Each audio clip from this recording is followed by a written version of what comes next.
What's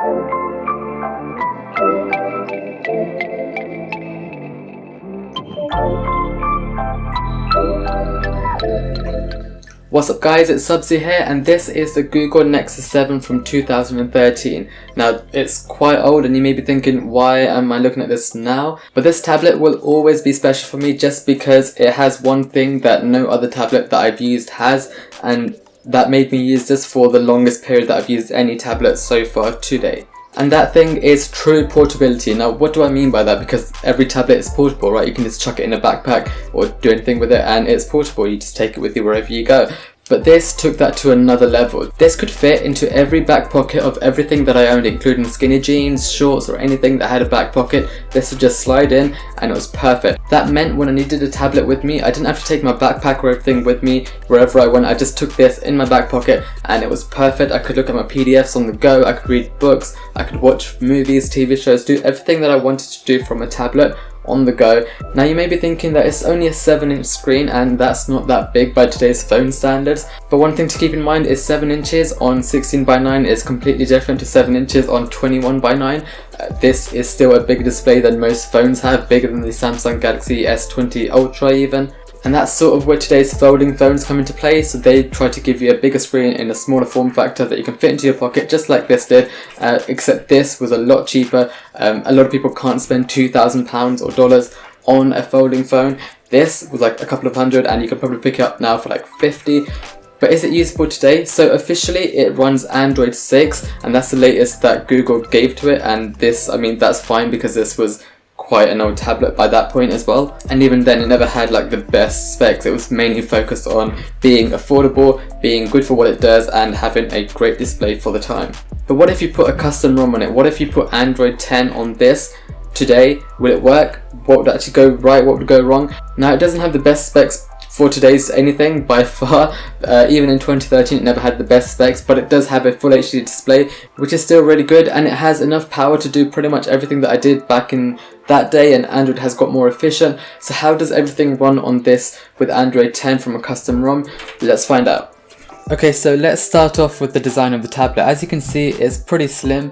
It's got the Nexus branding at the back of it, and it's really small. Like, I mean, I haven't got big hands and I can hold it in one hand. Let me just do a quick size comparison with the Samsung Galaxy Tab S6 here. As you can see, it's pretty much like smaller. It's quite a bit smaller, but if you compare it to a Google Pixel 2 XL, it's sort of in between, so it's like halfway, and it's only a 7-inch display. So when you think of that, you can think of it as, oh, phones are now 7 inches as well. But if you think about it, the aspect ratio makes all the difference, and now phones are getting taller, so they're becoming towards 21:9. And that's completely different to a 7-inch 16:10 display, which is what this is. So one of the first things I want to show you with this, and this specifically with the Android 10 ROM that I've installed, is the performance. Now, I do want to point out that the performance was completely different with the Android 6 official Android version that was given by Google to this device. That's quite a bit different now. It's quite laggy, so you'll see as I go through the UI, there are dropped frames, especially when going to the Google feed. Through some bits it's okay, it feels sort of like 40-50 frames per second, but through this it's really not. It's like in menus and everything, it sort of stutters, and that's quite apparent when you open apps and do quite a few things. Now, one of the things I want to show you is web browsing, because you may think that this could be good for web browsing. Now, as you can see, it's not. It's really slow, it's really laggy, and I don't recommend, if you use an Android 10 ROM on this, or if you plan to do this or anything like that, just don't intend to do any actual web browsing. I mean, once the page is loaded, it's okay, but as you can see, it's quite laggy. It's like 10-15 frames a second, if that. It's usable, but it's not something that you'd want to use. So let's just get out of that, and as you can see, it's dropping frames again. Now, I do want to point out that when this came out in 2013, it was quite powerful for that time, especially for the price. It was running a Snapdragon S4 Pro processor, which is quad cores, and it has 2 GB of RAM, so in theory it should be good thing to use. So back in the days of Android 6, it was actually quite fast. I mean, it wasn't like breaking benchmarks or anything like that, but it was certainly usable for that day and age. Now if we jump into some games, so I've got a couple here. Let me just jump into GTA 3. Now this is a game that came out quite some time ago, and it makes use of the Adreno GPU. As you can see, it is loading up. So if I go into the game here, let's see how long it takes to get started. If I resume a game, because of course I did test this before. Now I'm not entirely sure what I'm expecting, even though I have played this before on this device. It's always different. Like if you played this game on PC or anything when it came out, this isn't the best for performance. It always had some stutters, especially for me at least, and it's certainly playable here. Like there's, I'd say a lot of cases 30 frames a second is nothing above that, and you can reduce the detail and just make it playable. And this makes use of the GPU, so it doesn't really have an effect on the ROM that it's running on. So it does actually, it's quite playable, and it's surprising that this is 7 years old and you can still use this as your device.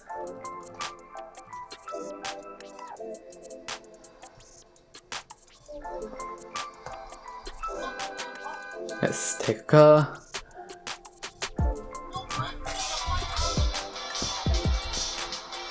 There you go.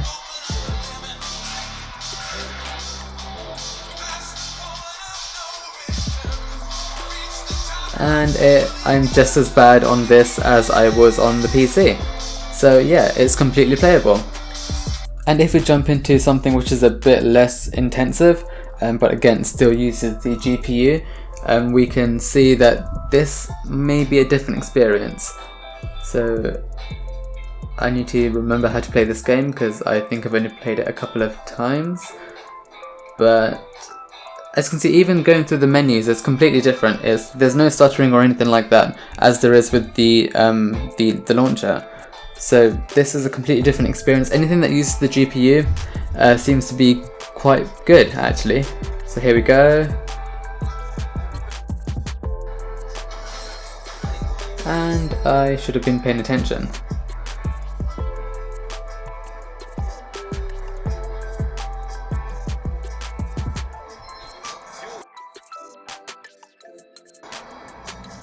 So as you can see, this is running perfectly fine, and if I just crash, it runs as well as it does on any other device pretty much. There's no difference running it on here or on my phone. What about videos? How does it deal with YouTube? So how does it deal with decoding videos? Now it has a 1080p screen, so let's see how it does with playing back 1080p content from YouTube. Now this isn't going to be the same as playing it from, say, a video player. Say if you have stuff stored locally, but this is sort of streaming and decoding at the same time. And let's just see how everything goes. Let's pick a video. Let's pick this. Don't want any ads playing, but let's make it full screen, landscape, and skip the ads.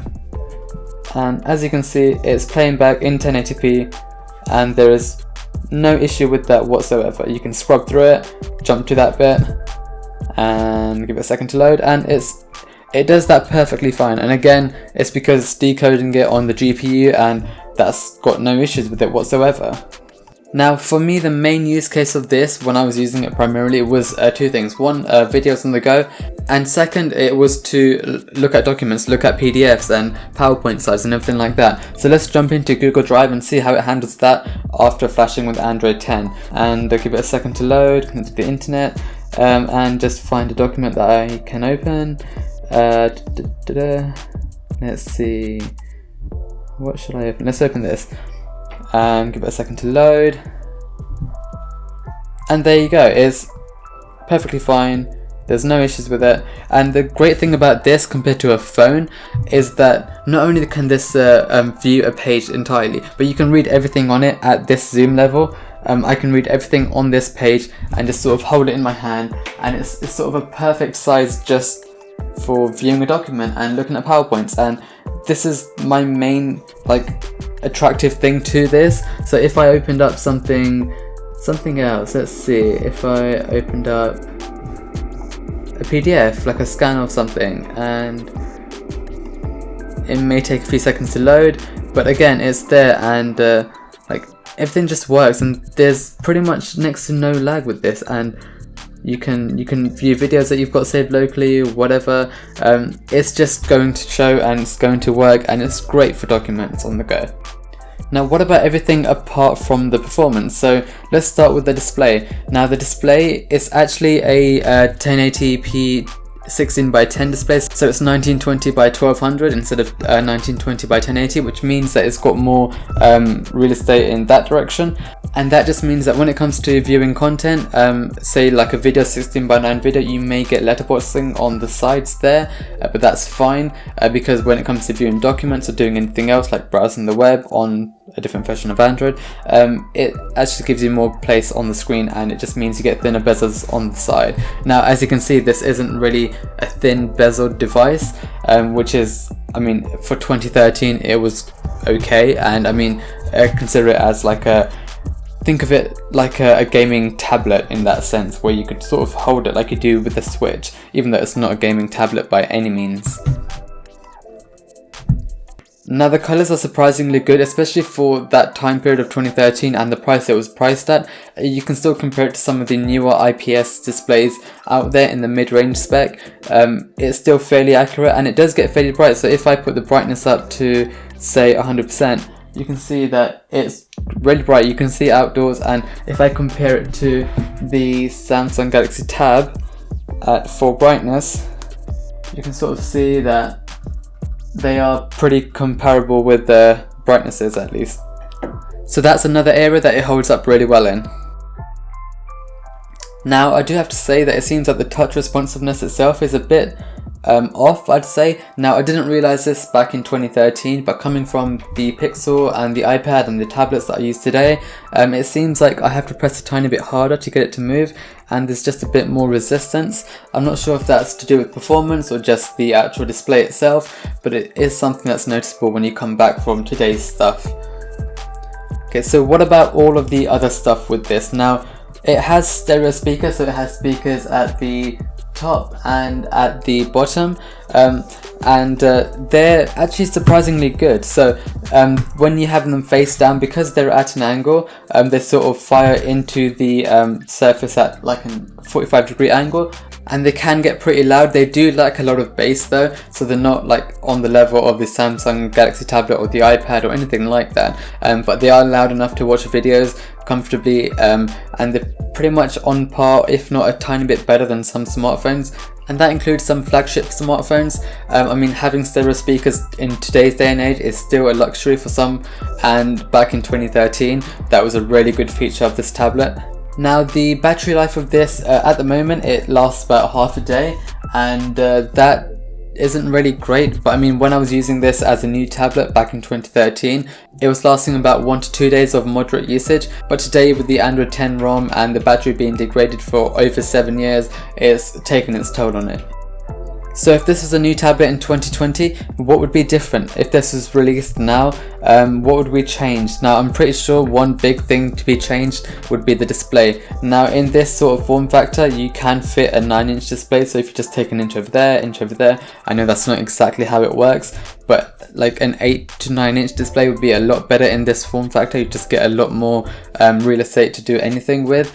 I wouldn't change the battery, because when I did get this like new, the battery held up pretty well, but I would definitely update the processor. Now, even with like a mid-range processor, so like the Snapdragon 700 series or 600 series, this would be a big improvement. Now, I'd prefer like an 865 in this, but anything mid-range would do this like sufficiently, because it would just keep the price down and increase the performance from what it is right now, but it would keep the battery life pretty much good and better than it would be with a Snapdragon 865 or anything more powerful that would be more power hungry, because you wouldn't need that for this. This would just be like a really good overall device, and it would help keep the price affordable. And the best thing about this, which I haven't actually pointed out yet, is the camera. There's a camera, yes, it's a tablet, but it's not sticking out, it's not protruding, it's actually flush with the device, which you don't get on the iPad, you don't get on the Samsung Galaxy Tab. It's just a really nice thing to not have it rock about on the table. But that's pretty much it, and yeah, I think that's all I would change, and for me, if that came out, I would buy it again in that configuration, because for me that was the best overall tablet that I had at any point in time, considering the price, the performance, and just what it gave me and allowed me to do with the tablet. So I hope that was useful to you guys. If you like this video, give it a thumbs up, subscribe to see more content, but as always, it's been Subsy here, and I'll see you guys next time.